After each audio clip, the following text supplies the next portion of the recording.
अस्सलाम वालेकुम। प्रोग्राम 10 में खुश आमदीद। मैं हूं इमरान सुल्तान। वैसे तो हमने बात सियासत पे करनी थी, लेकिन बात यह है कि भारत इस वक्त खेल में भी सियासत को लेकर आ गया और खेल के मैदान से बड़ी खबर यह है कि अब बाकायदा तौर पर बात की जा रही है कि हाइब्रिड मॉडल की मंजूरी इंडियन क्रिकेट बोर्ड ने दे दी है आईसीसी चैंपियनशिप के लिए और भारत अपने मैचेस दुबई में खेलेगा, जबकि पाकिस्तान 2026 में होने वाले T20 वर्ल्ड कप में अपने मैचेस कोलंबो में खेलेगा।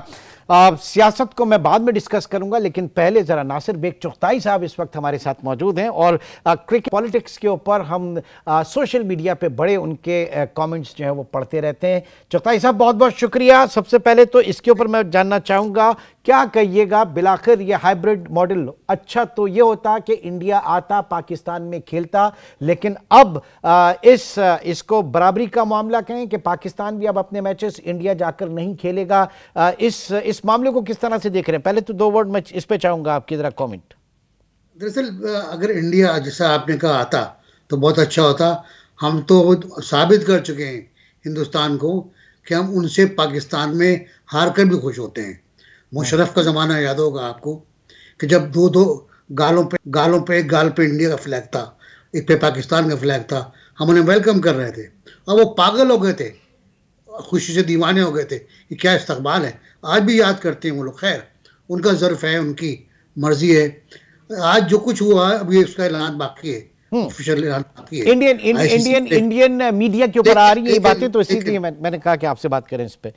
लेकिन 3 साल जो फ्यूजन प्रोग्राम था पीसीबी का, जो पाकिस्तान क्रिकेट बोर्ड ने रखा था बहुत पहले, 1 हफ्ता 10 दिन पहले, वो मंजूर हुआ है कि ना तुम आओ हमारे पास ना हम जाएं तुम्हारे पास, क्रिकेट जा ही रहे।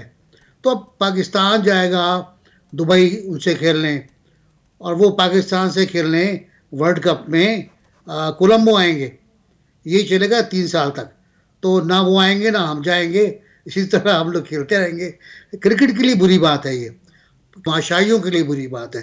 हिंदुस्तान का क्राउड, पाकिस्तान का क्राउड एक दूसरी टीम को देखना चाहता है अपने ग्राउंड्स के ऊपर। गैरों के ग्राउंड पर तो खेलना क्या बात है, ना वो जोश होता है ना। ठीक है, वहाँ जो रहते हैं पाकिस्तानी इंडियन वो आ जाएंगे। इससे बेहतर ही होता कि आप इंग्लैंड में करवा लेते, दोनों चीज़ें, तो वहाँ बहुत क्राउड मिल जाता आपको, बहुत चार्ज क्राउड मिलता आपको। एनीवे, पाकिस्तान का जो फार्मूला था वो मंजूर हो गया। पहले कर लेते तो इतनी महंगी ना पड़ती इसमें। ठीक है, जरा आ जाते हैं अब जरा सियासी मैदान में आ जाएं। बड़ी खबरें गर्म है। आज अपोजिशन इत्तेहाद का इजलास भी हुआ और खबरें ये हैं कि पाकिस्तान तहरीक इंसाफ सोलो फ्लाइट तर्क करने का मशवरा दिया गया है और यह भी कहा गया कि हुकूमत से अगर कोई मुज़ाकरात होंगे तो उसमें अपोजिशन को भी शामिल किया जाए। अब उससे पहले बात सर ये है कि तमाम एजिटेशन, एहतजाज और उसके बाद गिरफ्तारियां, जमानतें और उसके बाद जाके मुज़ाकरात की बात, तो ये उल्टे मामलात क्यों चल रहे हैं? और क्या अगर ये सीधे चलते, मुज़ाकरात पहले होते, उसके बाद सूरत हाल तब भी क्या यही रहती? और इन सब से बढ़कर इस वक्त जो सबसे बड़ा एक मुतालबा किया जा रहा है मुज़ाकरात के हवाले से, वो जो जुडिशल कमीशन के क़याम का है, इस पूरे सिनेरियो को किस तरह से देख रहे हैं आप चुगताई साहब? देखिए, मैं इस बारे में बहुत क्लियर हूँ कि जो कुछ हुआ माजी में वो बहुत गलत हुआ, बहुत बुरा हुआ और उसकी वजह से हमारे यहाँ जो सियासी फ़ज़ा है वो ख़राब हुई, हमारा मॉरल ख़राब हुआ, हमारे सिक्योरिटी फोर्सेस के क्लैशेस हुए उनसे, कुछ मरे कुछ गायब हुए। बकौल पीटीआई वालों के 123 लापता हैं और 12 कंफर्म कर रहे हैं और लिस्टें पेश कर रहे हैं। अभी लिस्टें आपके पास आएंगी तो देख लीजिएगा, उस पर नाम पते कहाँ लिखे हुए। लेकिन ये कि क्या हासिल क्या हुआ? हासिल वसूल कुछ नहीं हुआ। एक FIR और हो गई आज इमरान खान साहब पे और बुशरा बीबी पर, 3 रेंजर्स के कत्ल की।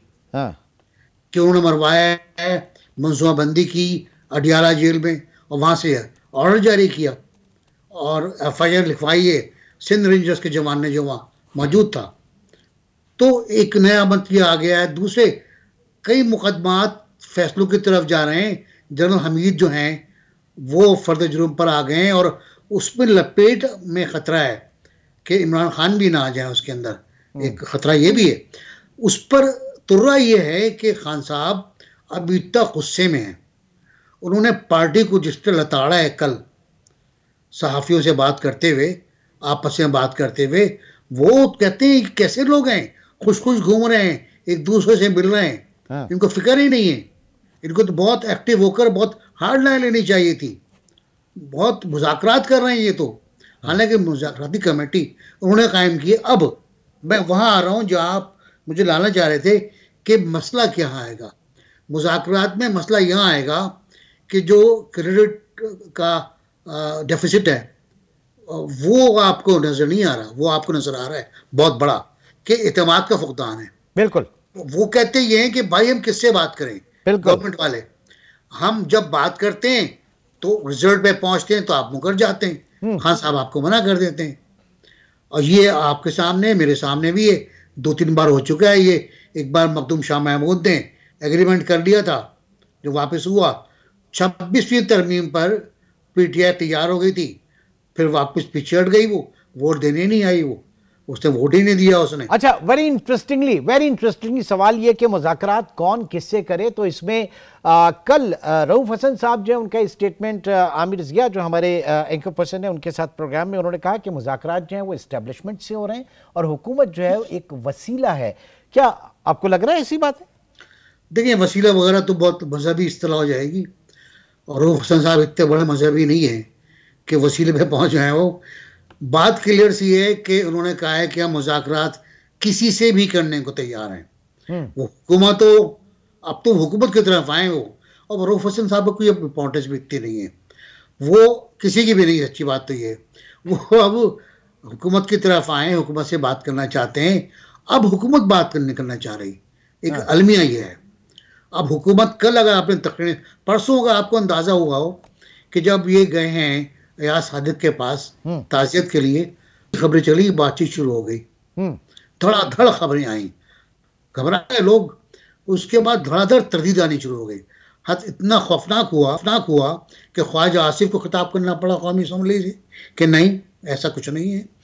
ख्वाजा, उसके बाद इसहाक डार, उन्होंने कहा आपने 9 मई किया है, मुझ जैसा मुफाहमत गर्वी आपकी मुफाहमत आज तो बिलावल भुट्टो ने भी कहा ना सर कि वो पीटीआई को माफी मांगनी पड़ेगी, माफी मांगे कौम से, फिर उसके बाद बात। बिल्कुल, ये शेख रहमान ने कल भी कहा था। उन्होंने तो माफी मांग लें, आप अपनी गलतियां तस्लीम कर लें आप, और अपने आप को इतना बड़ा ना समझें, इंसान बन के आए, सियासी पार्टी बन के आए, फिर बैठ के बात कर लेते हैं, शर्तें ना रखें। ये ना कहें कंफ्यूजन बहुत है चुगताई साहब, कंफ्यूजन बहुत है। एक तो बात ये हो रही है कि बिला मशरूत कोई भी जो है वो डिस्कशन, अगर हुकूमत यकीनी तौर से चाहेगी जिनका कोई शराइत ना हो, लेकिन बैरिस्टर साहब जो है वो एक जगह पे ये कहा जा रहा है और ये पार्टी के अंदर भी कहा जा रहा है और दो लोग भी कह रहे हैं, 2-4 लोग, कि जनाब अगर मुज़ाकरात हुए तो सही है, हमारी बात मान ली तो सही है, अदरवाइज सिविल नाफरमानी की कॉल है। और हमारी बात क्या है, वो ये कि जुडिशल कमीशन बनाया जाए। तो ये तो पूरा का पूरा अब तक की जो तहकीकात है उन सबको रोल बैक करने वाली बात है जुडिशल कमीशन के थ्रू। सुल्तान, जुडिशल कमीशन क्या होता है? वो एक इंक्वायरी करेगा और कह देगा ये वाकयात हुए, वो कभी पिन पॉइंट नहीं करेगा, कभी पिन पॉइंट नहीं करेगा, बता देगा ये वाकयात थे, इस तरह हुआ और ये वाकया हो गया। अब इसमें अब आप कोर्ट चले जाइए, आप वो रिपोर्ट लेकर, जीआईटी बनती है ना, उसकी क्या हैसियत होती है? कोई हैसियत नहीं होती उसकी। नहीं, चलें अगर बना ली, मैं एक बात कह रहा हूं, बिलफर्ज अगर बना ली तो अब तक जो मामला जहां तक पहुंच चुके हैं, जो इन्वेस्टिगेशन सारी चीजें, वो तो फिर उनकी क्या हैसियत होगी फिर? नहीं सर, देखें, मुकदमा अदालत जो है उसका मुतबादिल जुडिशल कमीशन नहीं है, वो फैसला कौन बात नहीं कर सकता। उसका जो टीओआर्स होते हैं, अब देखें ना, एक कमीशन बनाया था गवर्नमेंट ने ऑडियो लीक के ऊपर, जस्टिस सीनियर मोस्ट जज जनाब काई साहब की सरबराही में, वो एक मिनट में टूट गया। ठीक, ऐसा लगाए ना आप, उसका क्या हुआ? वो भी कमीशन था ना। तो कमीशन वगैरह तो बेकार हैं, मेरा ख्याल है। अमलन अगर आप हैं तो कोर्ट में जाएं, मुकाबला करें मुकदमात का। आप सच्चे हैं तो वहां साबित हो जाएगा। तो फिर नासिर बेग चुगताई साहब नवश्ता दीवार क्या पढ़ रहे हैं, क्या लिखा है sir? What's written on wall? Sir मेरा ख्याल ये है कि पीटीआई अब उस तेजी में नहीं है जिसमें पहले थी।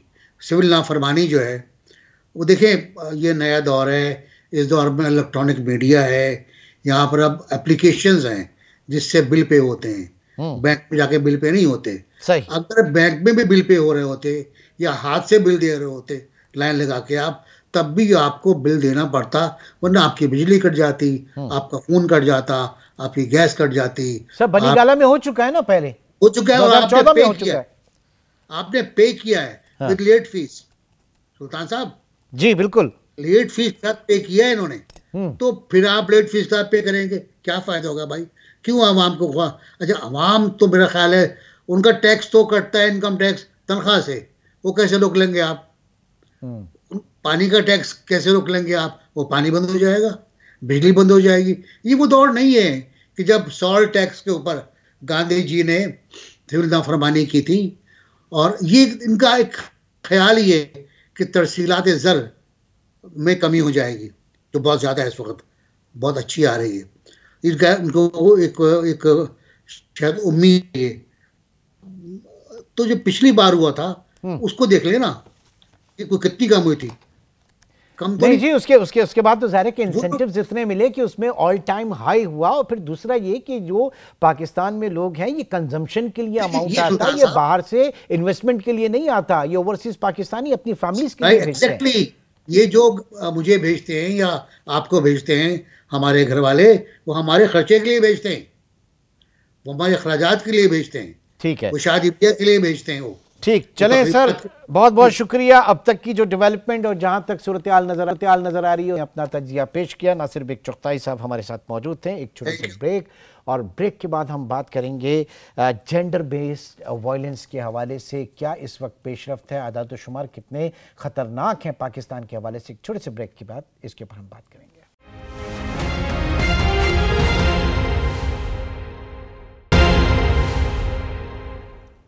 वेलकम बैक नाजरीन। इंतहाई अहम टॉपिक जेंडर बेस्ड वायलेंस, जिसमें दुनिया भर में ख़वातीन और ख़ुसूसी तौर पे अगर पाकिस्तान की भी बात करें तो यहाँ पर पाकिस्तान में ख़वातीन के साथ जिस तरीके का रवैया इख्तियार किया जाता है, आए दिन हम देखते हैं कि तशद्दुद, गैरत के नाम पर कत्ल, तेज़ाब फेंकने के वाक़यात, वनी जिनसी हरासगी, जिस्मानी हरासगी, जना बिल जबर और अगवा के वाक़यात हमारे इर्द गिर्द जिस तेज़ी से रोनमा हो रहे हैं। और बिलखुसूस इस वक्त एक पिछले दिनों जो एक वाक़या था कि जिसमें एक बहू को उसके ससुरालियों ने कत्ल करके और उसकी लाश के मुख्तलिफ हिस्से करके और नदी में बहा दिया था। इस तरह के वाक़यात पाकिस्तान में क्यों बहुत ज़्यादा बढ़ रहे हैं, मुआशरा किस तरफ जा रहा है, इन तमाम चीज़ों को हम डिस्कस करेंगे। और जेंडर बेस्ड वायलेंस के ख़िलाफ़ 25 नवंबर से 10 दिसंबर तक आलमी तौर सतह पर एक कैंपेन चलाई जाती है।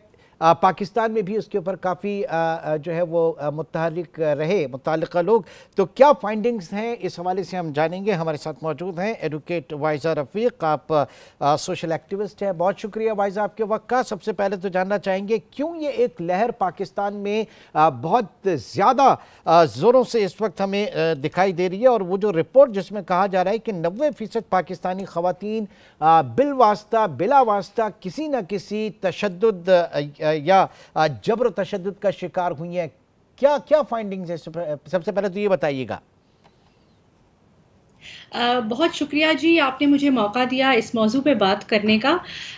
बात ये है कि क्या वजह है कि ये चीज़ें बहुत ज़्यादा हो रही हैं। इसमें सबसे ज़्यादा अहम जो मैं समझती हूँ वो ये है कि ऐसा नहीं है कि सिनफी बुनियादों पर होने वाला तशद्दुद पाकिस्तान में अब बढ़ा है या अब एकदम से ये वाक़यात आना शुरू हुए हैं।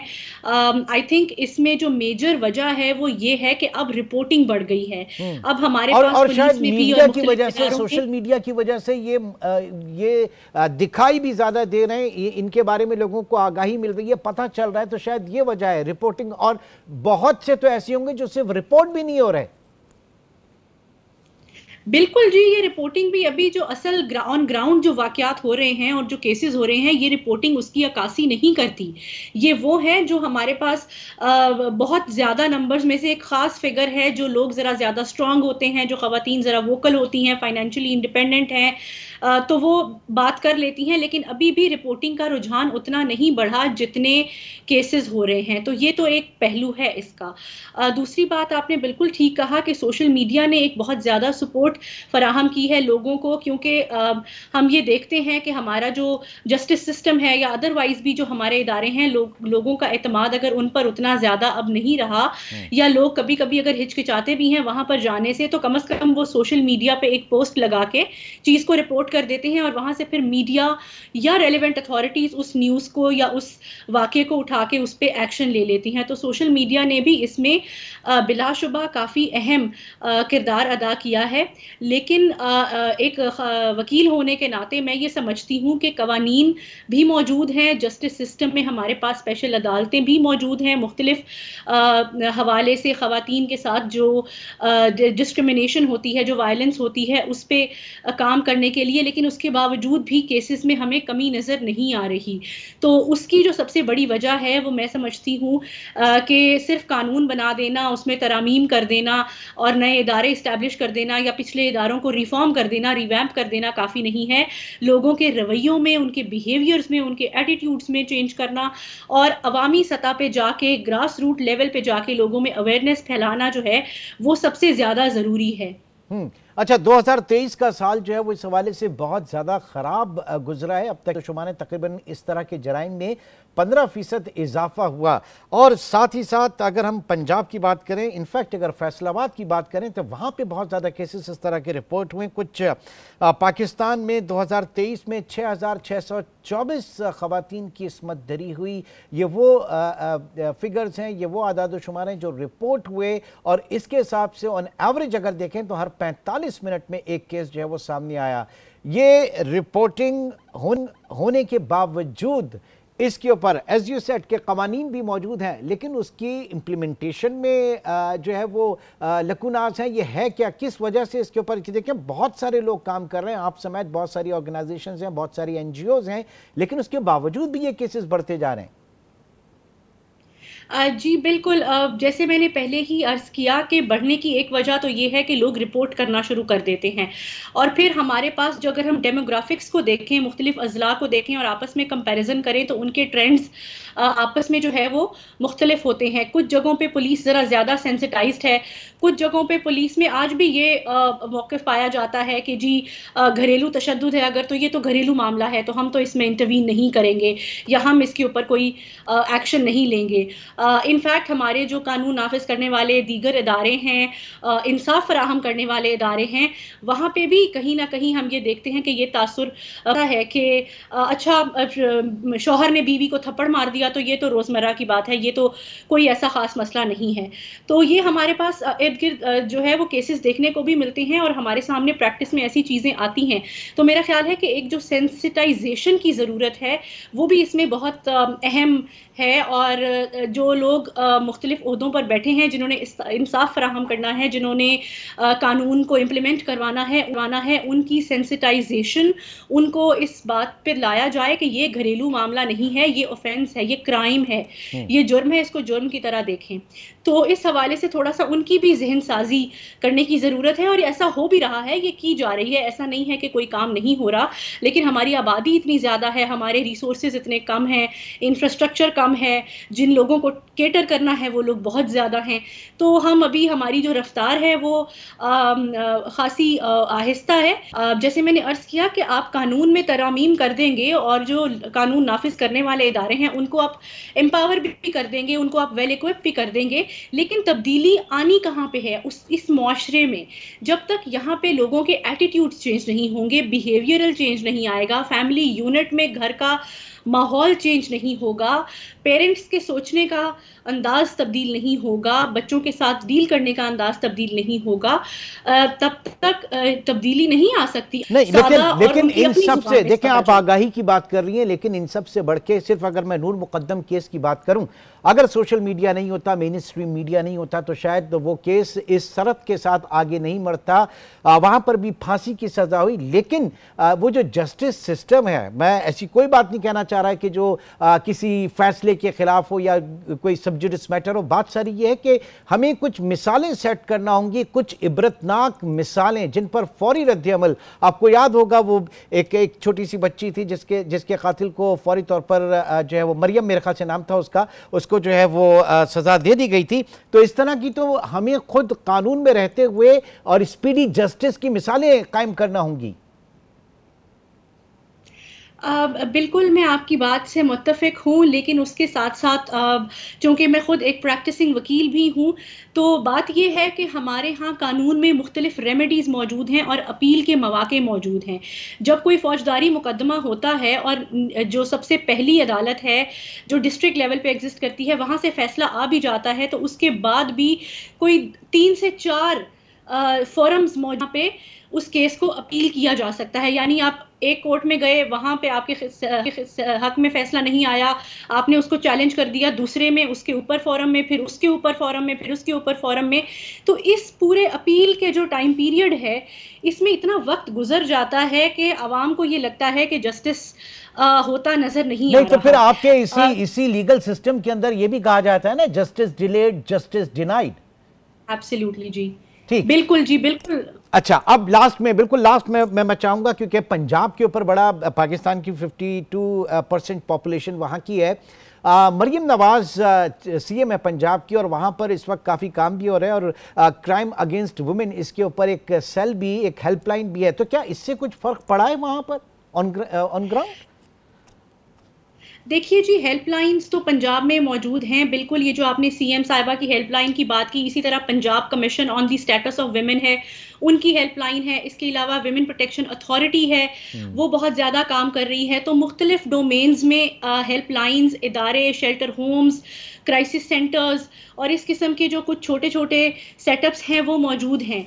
और ऐसा हरगिज़ नहीं है कि ये काम नहीं कर रहे या इनसे कोई फ़र्क नहीं पड़ रहा, लेकिन मेरा एम्फेसिस इस बात पे है कि क्या एक हेल्पलाइन या क्या एक शेल्टर होम आपकी इतनी बड़ी आबादी को केटर कर सकता है? आप ये भी देखिए कि हमारे पास इंफ्रास्ट्रक्चर और रिसोर्सेज कितने कम हैं।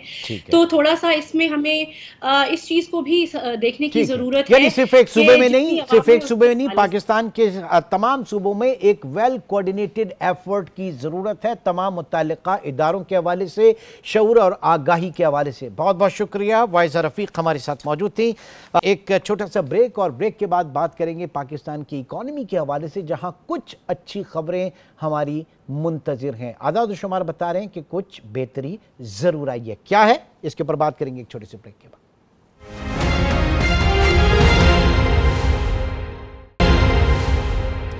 Welcome back. मैं बात कर रहा था पाकिस्तान की मईशत में, जिसमें हम देख रहे हैं कि जो पॉलिटिकल अनसर्टेनिटी है उसने हमेशा से पिछले 8-10 साल की अगर बात करें या उससे पहले की अगर बात करें, तो जब कभी भी प्रॉब्लम आई वो सियासी अदम इस्तेहकाम से मुआशी अदम इस्तेहकाम जो है वो जनरेट होता है। और उसके बाद हमने तो यहाँ पाकिस्तान में चाहे वो आइनी मामलात हों, कानूनी मामलात हों, अदालती मामलात हों, ये सब इतना कॉम्प्लेक्स मसाइल हैं पाकिस्तान के कि वो कहीं ना कहीं पाकिस्तान की इकॉनमी में रिफ्लेक्ट होते हैं। फिर उसके बाद लॉ एंड ऑर्डर का बहुत बड़ा मसला, उसके बाद पाकिस्तान में जो हमारी इनपुट कॉस्ट जो बढ़ गई है, जो सबसे बड़ा एनर्जी क्राइसिस है, फिर चाहे फिस्कल मामलात हों या फिर मॉनेटरी मामलात, दोनों तरफ हम देख रहे हैं कि हुकूमत के पास स्पेस इतनी नहीं होती। लेकिन इसके बावजूद भी इस वक्त कुछ पॉजिटिव खबरें जो हैं वो एक सर्वे में आपको बताता चलूँ, OICCI overseas investors chamber of commerce and industries, जिसने एक बिजनेस कॉन्फिडेंस इंडेक्स इस मरतबा जो उसके नंबर्स हैं उसमें पाकिस्तान में कारोबारी एतमाद में तकरीबन 9% के करीब इजाफा हुआ है। और जो अच्छी चीज़ से कही जा रही है, इसमें जो सर्विसेज सेक्टर है वो लास्ट जो नंबर्स थे वो -14% से इम्प्रूव होकर +2% तक आ गए हैं, यानी 16% की ग्रोथ इसमें देखी गई। साथ ही साथ मैन्युफैक्चरिंग सेक्टर जो है वो -15 से इम्प्रूव होकर -3% पर रह गया। जो वर्स्ट परफॉर्मेंस है वो होलसेल एंड रिटेल सेक्टर की है, जो पहले -15 थी, अब मजीद -18 तक गिर गई है। ये क्या मामलात है, ये इंडेक्स, इसकी कंपोजिशन, इसकी जुजियात क्या हैं, ये जानेंगे। इस वक्त सेक्रेटरी जनरल OICCI जनाब मोहम्मद अलीम साहब हमारे साथ मौजूद हैं। बहुत शुक्रिया अब्दुल अलीम साहब आपके वक्त का। सबसे पहले तो जानना चाहेंगे, ये एक मस्बत, बेहतर, हौसला अफजा खबर, क्या कहिएगा इस पे? देखिए, ये असल में ये हम हर 6 महीने पे करते हैं। तो आपने जैसे अभी अपने इंट्रो में कहा कि पहले हालात जितने खराब थे उसमें बहरहाल बेहतरी तो आई है। मतलब इन्फ्लेशन कम हुआ है और इंटरेस्ट रेट मतलब स्टेट बैंक का जो रेट है, पॉलिसी रेट है, वो काफी कम हुआ है, पॉजिटिव इंटरेस्ट रेट आया है। प्लस आपने देखा कोई ऑयल प्राइसेस जो है इंटरनेशनली जो है काफी लो रही हैं, तो यहाँ पे कोई प्राइस इंक्रीज नहीं आई है। तो ये इन सब को देखते हुए जो है ओवरऑल इम्प्रूवमेंट बहरहाल, यानी जो पहले बहुत बुरा था उससे अभी भी माइनस में है ये, मतलब अभी भी ये -5 है ओवरऑल पाकिस्तान का। तो इस लिहाज से मतलब और क्रेडिट टू द गवर्नमेंट के अगर आपने देखा होगा in the last 6 months government ने जो ये सब जो मेजर्स मैंने बताए, इसके अलावा जो एक बड़ा काम किया है मिनिस्ट्री ऑफ फाइनेंस ने, वो ये कि हमारी जो इंटरनेशनल रेटिंग है कंट्री की, रिस्क रेटिंग जो है वो इम्प्रूव हुई है। तो इन सब चीजों का असर जो है, मतलब जो लोगों को टेंशन थी जो था वो कम हुई है। ये नहीं है कि सारी चीजें बड़ी अच्छी हो गई है, लेकिन ये कि बहरहाल बुरे से कम बुरा हुआ है। अच्छा, अब IMF प्रोग्राम में हम गए, ज़ाहिर कि वो डिफ़ॉल्ट होने का खतरा था, लेकिन उसके बाद वो चीज़ें बेहतर हुई। फिर आपके जो मल्टीलैटरल और बायलैटरल डोनर्स हैं वो आगे बढ़े, फिर उसके बाद आपकी क्रेडिट रेटिंग बेहतर हुई और थोड़ी सी स्पेस, और चूंकि इन तमाम चीज़ों के बाद आपको थोड़ा सा फिस्कल और मॉनेटरी साइड जो है वो ईजिंग वहाँ पर भी नज़र आई। इसका कंटिन्यूएशन कहाँ तक देख रहे हैं इस वक्त मौजूदा हालात में? ऑयल प्राइसेस की आपने बात की, गल्फ क्राइसिस इस वक्त आपके सामने है, इजराइल की पेशकदमी जो है वो गाज़ा और लेबनान से बढ़कर अब शाम और फिर ईरान की भी बात की जा रही है। तो ये कितना बड़ा फैक्टर होगा अलीम साहब? देखिए ओवरऑल ये ओवरऑल इंटरनेशनली ये सारी चीजें तो हो रही है, लेकिन जो सबसे बड़ा जो फैक्टर आ रहा है वो US में जो ट्रांजिशन हो रही है उसका, ये जो डोनाल्ड ट्रम्प साहब आ रहे हैं और उसके बाद उनका चाइना से क्या रिएक्शन होता है। ओवरऑल ये जो ऑयल प्राइसेस का जो मैंने जिक्र किया, टेंशन आपने जिक्र किया, ये देखिए रशिया और यूक्रेन की वॉर वैसे ही चल रही थी, उसकी वजह से काफी प्रॉब्लम्स हुई थी। तो ये हम एट दिस स्टेज हम विजुअलाइज नहीं कर रहे हैं कि इतना बड़ा पैके आगे चल के हमारे लिए प्रॉब्लम करे। एक और चीज जो मैं बताना आपको भूल गया था, आपने कहा कि ये बेहतर क्यों हो रहा है, कि आपने देखा हमारे फॉरेन एक्सचेंज रिजर्व्स काफी बेहतर हुए और हो रहे हैं। हम एज अ फॉरेन इन्वेस्टर जो है हमारे जितने पेंडिंग डिविडेंड्स वगैरह थे वो काफी स्टेट बैंक ने $2 बिलियन के करीब क्लियर किए। तो ये सारी चीजें मिलके जो है हमारे ये फील गुड फैक्टर आया है जो हमने यहाँ जो हमारे सर्वे में रिफ्लेक्ट हो रहा है। ठीक, लेकिन अभी भी क्या थ्रेट्स हैं बड़ी, ये जो इश्यूज है प्रॉब्लम ओवरसीज इन्वेस्टर्स के लिए to invest in Pakistan? Sir देखिए उसमें एक तो सबसे बड़ी जो थ्रेट है वो ये है कि कंसिस्टेंसी ऑफ पॉलिसी, दूसरी जो हमके political stability, consistency of policy. ये नहीं कि सब कुछ अच्छा हो गया, बहुत कुछ टैक्स के ऊपर बहुत मसाइल हैं। मतलब आपने देखा कि जो रिटेल में आपने देखा कि अभी भी निगेटिव है, वो जाहिर है कंज्यूमर के पास पैसा कम है, अनएम्प्लॉयमेंट थोड़ा सा बड़ा है, लोगों के पास पैसा कम है। जी, इसको जरा मैं चाहूंगा थोड़ा सा और फोकस्ड इसमें बताइएगा कि होलसेल रिटेल जो है ये सेक्टर क्यों नहीं पनप? क्या ये पाकिस्तान में बहुत अगर बात करते हैं कि फॉर्मल सेक्टर के अंदर नहीं है, ये भी क्या इसकी एक वजह हो सकती है? वो भी है, और दूसरा ये कि बहरहाल लोगों में कैपेसिटी टू स्पेंड कुछ कम तो हुई है। जाहिर है आपने सैलरी के ऊपर टैक्स लगाया है, तो जो सैलरीड एम्प्लॉइज हैं उनकी जो बाइंग कैपेसिटी है वो कम हुई है। अब दूसरा ये कि अब आप देखें इंटरेस्ट रेट्स कम हो रहे हैं, तो ये जो लोगों की सेविंग्स थी इन 20% के ऊपर, अब वो घट के 10 और 11 पे आ रही है। तो इसका इम्पैक्ट तो आएगा। लेकिन सर वो प्रमोट करेगा ना। आप ये भी तो कहें कि सेम टाइम जो प्राइवेट सेक्टर क्रेडिट ऑफटेक है वो बढ़ेगा, आपकी रियल इकोनॉमी के अंदर ग्रोथ होगी, स्पेंडिंग होगी, एक्सपेंशन होगी, तो कहीं ना कहीं वो इंप्रूवमेंट के नंबर्स तो आएंगे आगे चल के। एग्जैक्टली, इसीलिए मैन्युफैक्चरिंग जो है कंपैरेटिवली लेस, मतलब अभी भी नेगेटिव है लेकिन बेहतर हुआ है ना, इसीलिए तो कि ट्रांजिशन हो रही है धीरे धीरे। अब वो लेकिन जो मेजर फैक्टर है वो ये कि एनर्जी की प्राइसेस के ऊपर अभी कोई क्लियरिटी नहीं है कि वो कम होगी, स्टेबल रहेगी। इस वक्त जो नजर आ रहा है वो स्टेबल रहेगी, अगर थोड़ी सी कम होती है तो जाहिर है सिचुएशन और बेहतर होगी। ठीक, and what about the SIFC के अंदर, क्योंकि हमेशा जब बात की जाती है कि फॉरेन इन्वेस्टमेंट पाकिस्तान के अंदर in particular sectors like mining, like agriculture and some others, तो उसमें कितना आप समझ रहे हैं कि एक अच्छा रुझान है, इन्वेस्टर्स जो है वो नजर आ रहे हैं वहां पे फॉरेन इन्वेस्टर्स? देखिए उसमें टू बी ऑनेस्ट वो SIFC का जवाब तो SIFC ही दे सकती है कि हमें वहाँ विजिबिलिटी कम है, लेकिन ये कि बहरहाल जिन प्रोजेक्ट्स की आपने बात की है वो जाहिर है वो कोशिश कर रहे हैं। और जो पढ़ने में आ रहा है कि सऊदी अरेबिया और मुख्तलिफ मिडिल ईस्टर्न कंट्रीज से इन्वेस्टर्स को बुलाया जा रहा है, तो वो एक फैक्टर है। लेकिन आई थिंक उससे ज्यादा जो हमें जरूरत है इस वक्त इन्वेस्टमेंट की, वो मैन्युफैक्चरिंग में है, जॉब क्रिएशन की। और उसके लिए हमें मतलब आई थिंक वो ये जाहिर है इन्वेस्टमेंट आता रहेगा आप जिसका आपने जिक्र किया, लेकिन ये जहां जॉब क्रिएशन की जरूरत है, मैन्युफैक्चरिंग को हमें प्रमोट करना है। एक्सपोर्ट है, आजकल थोड़ा सा एक मसला फंसा हुआ है, आपने देखा होगा कि ये एनर्जी जो एक्सपोर्टर्स को इनके जो कैपिटल इंटेंसिव अपने प्रोजेक्ट्स थे उसके ऊपर गवर्नमेंट कह रही है कि शायद पहली फरवरी से शायद जो है वो हम कैप्टिव पावर्स को बंद करना चाह रहे हैं। वो मसला बैठ के हल होना चाहिए। तो इस टाइप के मसाइल को अगर हम थोड़ा सा एमिकेबली रिजॉल्व कर सकते हैं तो मैन्युफैक्चरिंग में अब ग्रोथ की अपॉर्चुनिटी है इस वक्त। ठीक, मैन्युफैक्चरिंग में ग्रोथ की अपॉर्चुनिटी। इससे पहले हमने देखा कि हमेशा पाकिस्तान का जो एग्रीकल्चर सेक्टर है वो सपोर्ट करता है, चाहे आपका सर्विसेज और मैन्युफैक्चरिंग जो है वो नीचे भी आ जाएं, लेकिन एक एग्रीकल्चर ने पाकिस्तान को काफ़ी सपोर्ट किया। तो इस मरतबा आप कह रहे हैं कि आगे नंबर्स जो हैं सेकंड जो हाफ है उसमें काफ़ी इम्प्रूवमेंट आप देख रहे हैं LSM के अंदर, मैन्युफैक्चरिंग के अंदर कंपैरेटिवली। आपने अच्छा अभी कमेंट दिया है ये कि आई थिंक हमें भूल गया था इसको बताना कि ये जो रिटेल जो इफेक्ट हुए हैं कि उसमें जाहिर है एग्रीकल्चर वालों के पास इतने पैसे तो नहीं है जितने पिछले साल थे। इस दफा हमारी प्रोडक्शन कम हुई है। फिर गवर्नमेंट ने कुछ लोगों के लिहाज से अच्छा किया है कि गवर्नमेंट ने जो है वो वीट की प्राइसेस जो पहले गारंटीड थी वो नहीं दी, तो उसको मार्केट बेस पे रखा है, सपोर्ट प्राइस हटा दी।